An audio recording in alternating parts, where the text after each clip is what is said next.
जहां पर आज मुख्यमंत्री पुष्कर सिंह धामी हरिद्वार के दौरे पर आज हैं। ये सीधी तस्वीरें आपको हरिद्वार से दिखाने जा रहे हैं, जहां पर आज लोगों के बीच वो पहुंचे हैं। युवा शक्ति संवाद कार्यक्रम ये है। सुंदर कविता तैयार की है, वो आपके समा यहाँ पर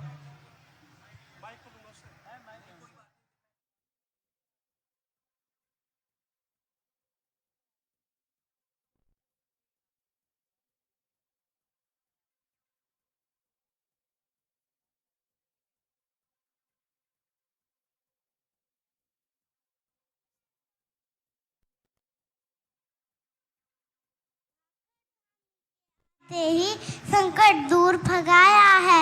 निडर होकर हर नारी घूमे, सुरक्षा का ऐसा मान है। जनता की सेवा ही बस धामी की पहचान है। बड़ों को आदर मिलता है, बच्चों को मिलता प्यार। युवा पीढ़ी के साथ खड़े हैं, करते प्रगति आविष्कार। सच कहती हूँ भाइयों बहनों, अब मन में न रखो कोई बात। मेरे जैसे हर बच्चे की दिल में बस समय है Dhami ji. Ram Ram. Thank you. Have a nice day.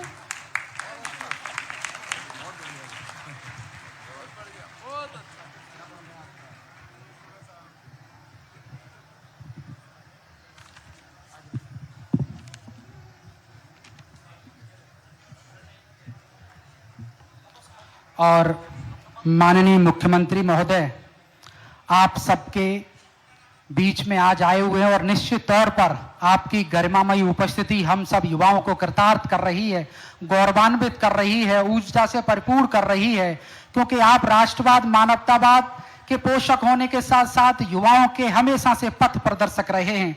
और इसीलिए आज युवा शक्ति संवाद कार्यक्रम में आपका युवाओं से संवाद निश्चित तौर पर इन नवीन ऊर्जाओं को, युवाओं को नई ऊर्जा के साथ आशिक्त करेगा। गंगा मां के आशीषों से आशिक्त माननीय मुख्यमंत्री महोदय जी, मैं आपकी इजाजत चाहता हूं इस युवा संवाद कार्यक्रम के लिए।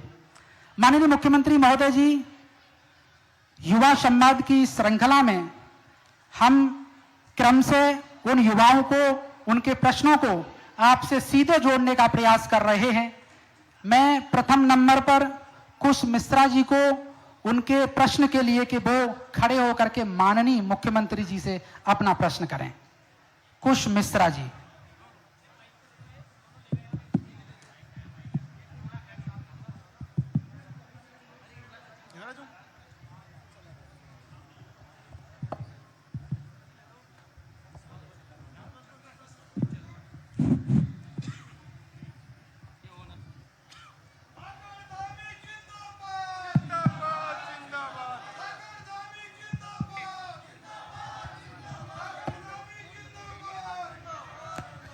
माननीय मुख्यमंत्री जी और सभी डिस्टिंग्विश्ड पैनल को सबसे पहले मैं नमस्कार करता हूं। Good afternoon. मेरा सवाल सर आपसे ये है, मैं शिक्षा के क्षेत्र में लास्ट 10 साल से हूं और बहुत बच्चे पढ़ा चुका हूं। अभी हाल फिलहाल में बच्चों के मन में एक चीज़ मैं देख रहा हूं बढ़ती जा रही है, वो ये है कि हम पढ़ तो लेते हैं 12th तक यहाँ पे, मगर आगे की पढ़ाई हम विदेश में करेंगे और आगे जाके हम विदेश में ही रहना चाहते हैं। तो इन बच्चों के मन में देश प्रेम कम होता जा रहा है, मुझे ऐसा लग रहा है, और कुछ मुझे लगता है कि दिशा निर्देशन की भी कमी हो रही है। तो मैं आपसे इस चीज़ पे इनपुट चाहता हूँ। धामी जी। कुश जी, आपने बहुत अच्छी जिज्ञासा आपने करी है। मैं आपको बताना चाहता हूँ कि देखिए, ये किसी व्यक्ति की कमी नहीं है, ये जो हमारे समाज में हो रहा है उसी का प्रभाव है। लेकिन ये बिल्कुल सच भी नहीं है कि एकदम सभी लोग वहाँ जाना चाहते हैं। हाँ, एक बात ज़रूर है, काफ़ी बड़ी संख्या ऐसी भी है, लेकिन इसके साथ साथ हमारे देश में शिक्षा के क्षेत्र में अनेक काम हुए हैं इस दौरान। अगर आप देखेंगे तो देश में कई सारे नए IIT खुले हैं, नए IIM खुले हैं, नए मेडिकल कॉलेजों की जो संख्या है उसमें अभूतपूर्व रूप से वृद्धि हुई है।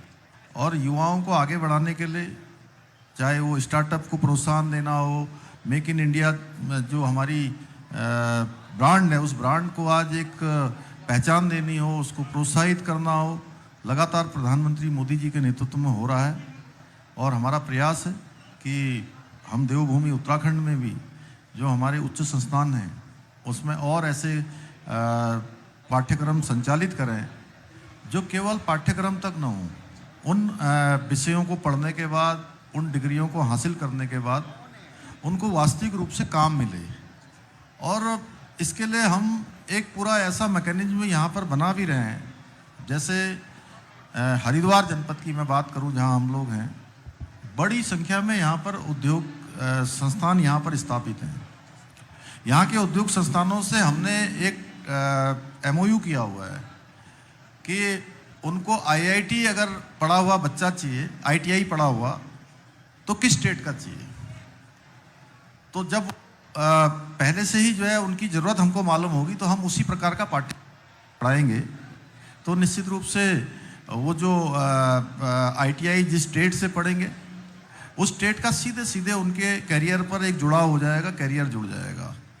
इसी प्रकार से आज देखिए सरकारी नौकरियां बहुत सीमित हैं, सबको सरकारी नौकरी नहीं मिल सकती, बिल्कुल सत्य है।